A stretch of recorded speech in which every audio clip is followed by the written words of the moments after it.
Tanya. I'm an OpenSciEd teacher and facilitator.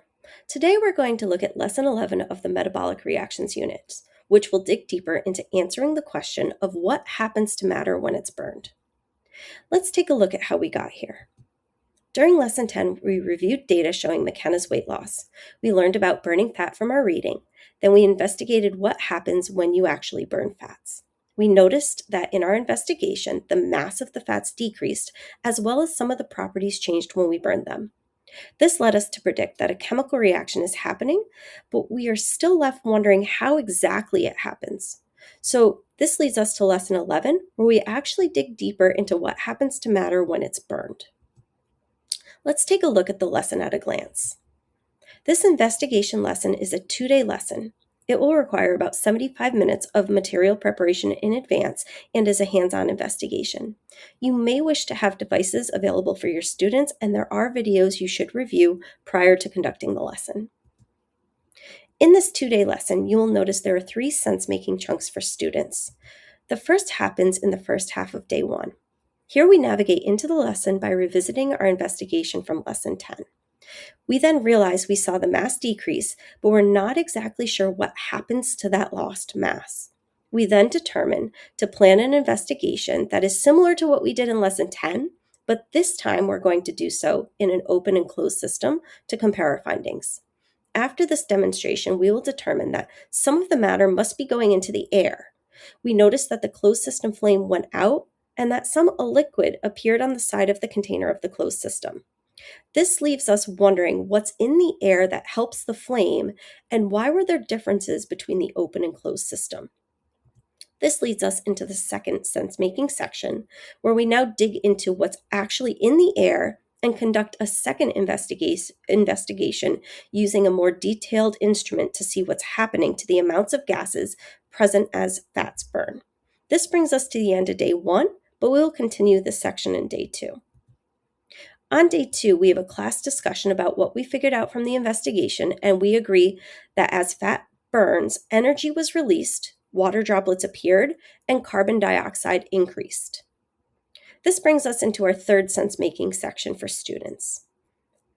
Students are presented with nutrition labels of carbohydrates, proteins, as well as fats to add to their knowledge of what they've gained about fats.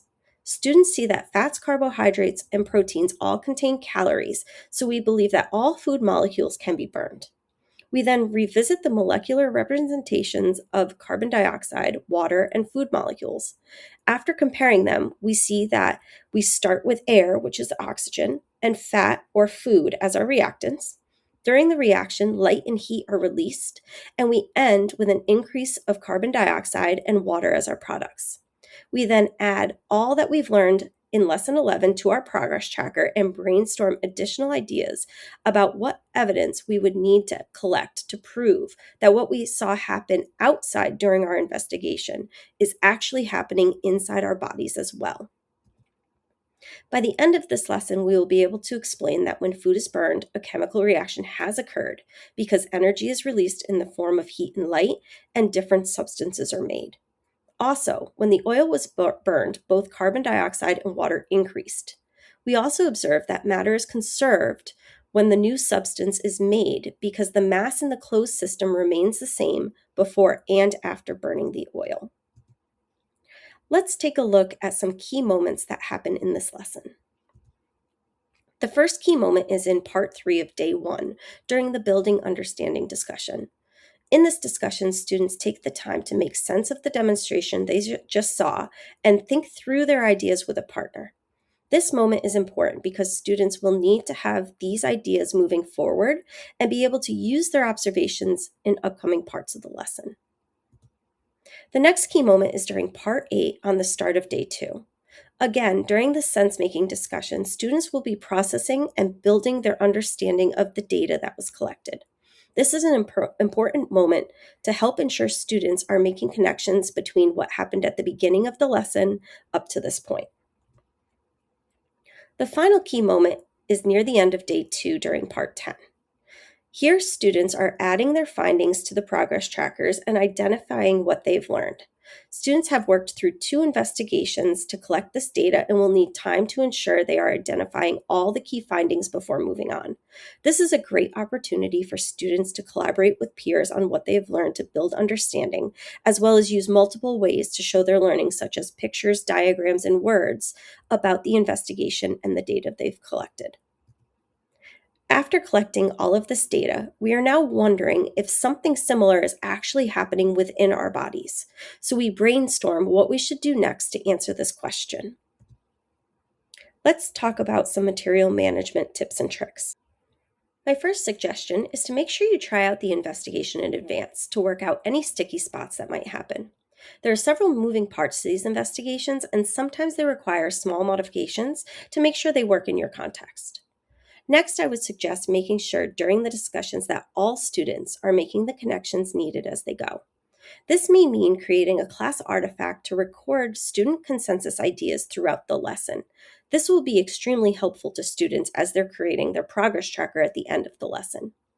Also, since there are several discussion opportunities and students will be viewing a demonstration, this might be a good moment to review your co-constructed classroom norms. Here you can have students elevate what it should look like or sound like in the classroom during these discussions or while viewing these demonstrations to ensure everybody has the space they need. During Part 9, while the students are reviewing the food labels, the students earn the word fuel.